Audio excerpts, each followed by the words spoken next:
नमस्कार, व्योम टीवी के पेज पर मैं उमेश आपका स्वागत करता हूं। श्रीमान, झारखंड और झारखंडियत की बात करने के अंतर्गत बहुत सारे मुद्दे आते हैं, रोड, पानी, बिजली, नली, गली, रोजगार। लेकिन एक ऐसा मुद्दा जो लंबे समय से तकरीबन यूं मान ले कि 5 लाख से ज्यादा झारखंडी इस दंद से पीड़ित है, उसका नाम है विस्थापन। जी हां, जिस टॉपिक को आज आपके पास रखने जा रहे हैं उसका नाम है श्रीमान विस्थापन। विस्थापन का दंश पूरे भारत के अनेक कोनों में आपको देखने को मिल जाएगा, लेकिन जिस तरीके से बात आप कोयलांचल के अंतर्गत देखेंगे, जू कांप जाएगा। श्रीमान, 1984 और 85 के दशक की जब आप बात करेंगे तो कोयला खदानों के आसपास के क्षेत्रों को जिस तरीके से अधिग्रहित किया गया, सीधी भाषा में कहें कि लोगों को विस्थापित किया गया, उसकी संख्या हजारों में नहीं बल्कि 1,80,000 के आसपास लोग 84 से 85 के सर्वे में विस्थापित हुए थे। विस्थापन का दंश न केवल कोल इंडस्ट्री के अंतर्गत देखा गया, न केवल कोयलांचल के अंतर्गत है। अगर डैम लिया गया तो विस्थापित हुआ, अगर स्कूल कॉलेज खोले गए तो विस्थापित हुए, अगर इंडस्ट्री खोला गया तो विस्थापित हुए, अगर बड़ा बड़ा पुल पुलिया की बात निर्माण में की गई तो विस्थापित हुए। लेकिन सबसे ज्यादा अगर विस्थापन का दंश अगर देखा गया तो इंडस्ट्री को लेकर ही झारखंड में देखा गया। श्रीमान, अब कोयले की तो आंकड़ा मैंने 84-85 का आपको रख दिया। इसी तरीके से डीवीसी के अंतर्गत बहुत सारा विस्थापन का मुद्दा है, इसी तरीके से सेल के अंतर्गत बहुत सारा विस्थापन का मुद्दा है। आप धनबाद बोकारो की ही बात कर लें तो सेल के अंतर्गत अधिग्रहण जो किया गया बोकारो के अंतर्गत, श्रीमान, आज तक लोग इस दंश को झेल रहे हैं। और बोकारो इंटर्न से लेकर आप उधर चले जाएं तो बिल्कुल तुपका की तक विस्थापितों की एक लंबी चौड़ी फेयर लिस्ट है। और यह फेयर है, कहीं से इसमें इस तरीके से नहीं है कि लोगों ने अपने आप को विस्थापित कर दिया। अब विस्थापन के लिए 2008 के अंतर्गत एक पुनर्वास नीति लाया गया था। झारखंड सरकार पहली बार 2008 में चेती और लगा कि इनके बारे में भी सोचना है। एक बात और थोड़ा सा यही याद दिला दे, 2019 का जब कैबिनेट का प्राथमिक बैठक हुआ, उसमें माननीय मुख्यमंत्री हेमंत सोरेन जी ने इस बात को कहा था कि इस बार हमारी पहली प्राथमिकता वही होगी कि जो लोग विस्थापित हुए हैं, जिन लोगों का घर गया, जिन लोगों का दुकान गया, जिनकी मकानें गई, जिनके लंबे समय से खेती और मजदूरी करते थे या खेत से जुड़े हुए थे, उनका जो भी चीज छीना है उसको हम लोग पुनर्वास नीति के अंतर्गत बसाने की कोशिश करेंगे। अब ये पुनर्स्थापना और पुनर्वास का मैटर बहुत लंबा चौड़ा और बहुत लंबा टॉपिक हो जाएगा। मैं तो यही जानना चाहता हूं श्रीमान, 2019 से 2024 का सरकार का कैबिनेट का प्राथमिक बैठक है और शुरुआत में ही हम आपको यह याद दिलाना चाहते हैं माननीय मुख्यमंत्री जी कि आपने 2019 में बोला था एक ट्राइब्यूनल कोर्ट का भी गठन किया जाएगा, न्यायिक प्राधिकरण का भी गठन किया जाएगा। अगर गठन किया गया तो कहां तक?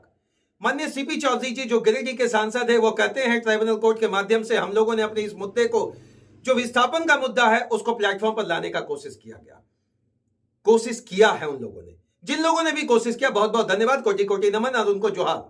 मैं तो एक बात जानना चाहता हूं, विस्थापन के दंश के अंतर्गत राजनीति तो लंबी की जाती है। अब झरिया के बगल में चले जाएं, बहुत लंबा चौड़ा मकान बनाया गया, झरिया को उजाड़ देने की बात कही गई। अब उसमें रैयत का भी जमीन था, सार्वजनिक जमीन भी था, लेकिन जो रैयतों का जमीन उजड़ गया, अगर एक कॉलेज बसाने की बात कर दी गई तो उनको बसाने का बात कब कर दिया जाएगा? अगर सेल की बात करें तो वहां जो लोग उजड़े हैं, वहां जो रैयतों का जमीन गया है, वहां स्थानीय का जो जमीन गया, वहां आदिवासी का जो जमीन गया, वहां मूलवासी का जो जमीन गया, वहां आदिवासियों लोगों का जो जमीन गया, उसका जांच कमेटी एसआईटी के माध्यम से केवल कर देने से हो जाएगा या वाकई उनके लिए एक लंबी योजना बनानी पड़ेगी? 2008 से पुनर्वास की नीति को लागू किया गया यहां अंतर्गत, और 2013, 14, 15, 16, 17 लगातार छोटी छोटी चीजें इसमें संशोधित की गई। कभी बोला गया आयोग बनाया जाएगा, कभी बोला गया जांच किया जाएगा, लेकिन वास्तविक स्थिति धरातल पर कहां है विस्थापन का? अगर एक किसान जो कल करोड़पति हो सकता था, आज वो रोडपति है। एक किसान जो खेती करके अपने परिवार का भरण पोषण करता था, आज उसकी ही जमीनें छीन ली गई और वापस नहीं हुआ। अनेकों साल कमेटियां या अन्य कमेटी का भी गठन किया गया जिसमें यह बात कहा गया कि अगर लगातार आपके लिए गए जमीन पर 5 से 10 साल बात कर लें, हम 15 साल बात कर लें, 20 साल बात कर लें, कि अगर उस पर काम नहीं होता है तो पुनः उस किसान को वापस किया जाएगा। क्या एक भी किसान इस लिस्ट में है? आप कोयलांचल की बात कर ले, धनबाद में जो जिस तरीके से आउटसोर्सिंग कंपनी ने मनमाने ढंग से जमीनों को नोचा, बीसीसीएल ने अधिग्रहण किया, इसमें जिला विभाग का बहुत बड़ा योगदान है। उन्होंने जमीन अधिग्रहण तो कोई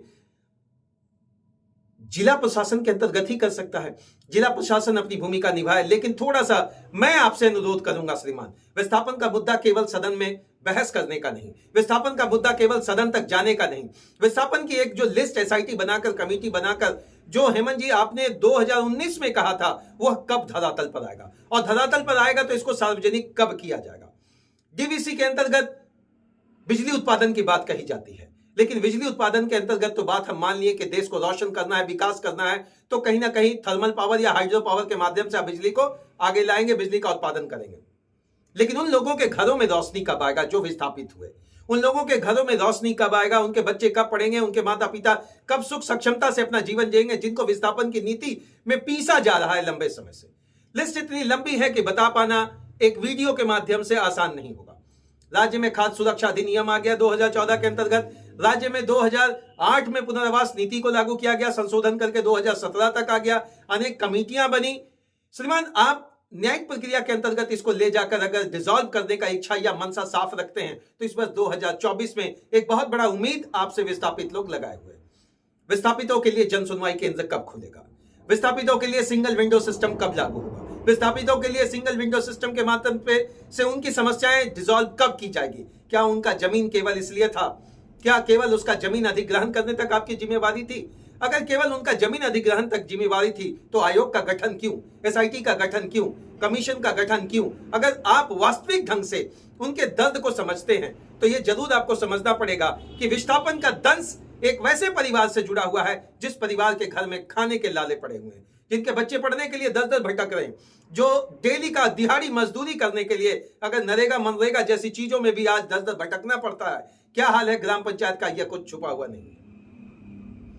आदिवासियों की संख्या लगातार घट रही है। क्यों घट रही है, क्या घट रहा है, यह सब एक बहुत बड़ा विषय है। इन सारी चीजों को पुनर्वास से भी आप जोड़कर समझ सकते हैं। अगले वीडियो में आपको मैं बताना चाहूंगा कि जरूर आप इस चीज को ध्यान से समझें। जो आदिवासी 1931 में झारखंड में 50% था, ऐसा क्या कुछ हो गया कि 2024 आते आते मात्र 25.5 या 26% के आसपास ये रह गए। एक प्रमुख मुद्दा है जो आदिवासी के पक्ष में नहीं, आदिवासी के पक्षधर होकर नहीं, बल्कि ये तमाम चीजें जानने की चीज है जो elephant in the big room जैसा पीछे कहीं छुप गया श्रीमान। उन सारी चीजों को वेवम टीवी के पेज पर लगातार लाकर रखना मुखरता प्रखरता से, यही मेरा नैतिक धर्म है। नमस्कार, मैं उमेश, मेरी सदैव एक ही कोशिश रहती है, लाग लपेट कुछ नहीं करूंगा श्रीमान।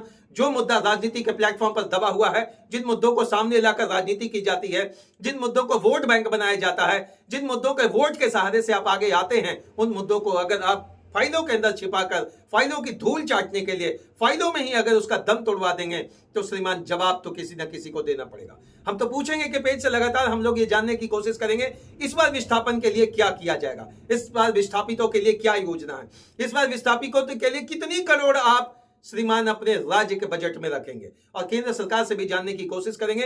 अगर भूमि अधिग्रहण नियम में सुधार अगर नहीं हुआ तो इसी तरीके से अगर गरीबों का जमीन उसके हाथ से खिसकता चला गया तो चाहे वो बड़का गांव हो, चाहे वो रांची हो, चाहे वो तुपकाडी हो, बोकारो हो या धनबाद, ये विस्थापन का दंश श्रीमान लंबा चलता रहेगा, खासकर झारखंड में। जय हिंद श्रीमान। विस्थापित मुद्दों को आपके तक मुखरता प्रखरता से पूरे डाटा के साथ और रखूंगा। तब तक के लिए एक और अनुरोध आपसे कर सकता हूं, अब तक व्योम टीवी के पेज को जिन लोगों ने सब्सक्राइब नहीं किया, जरूर इसको आगे बढ़ाएं। आपका मुद्दा जरूर कमेंट बॉक्स में लिखें, पूरे डाटा और आंकड़ा के साथ आपको जरूर पहुंचाऊंगा।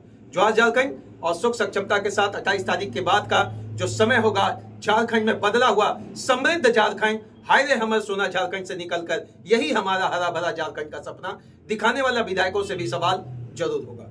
जय हिंद श्रीमान।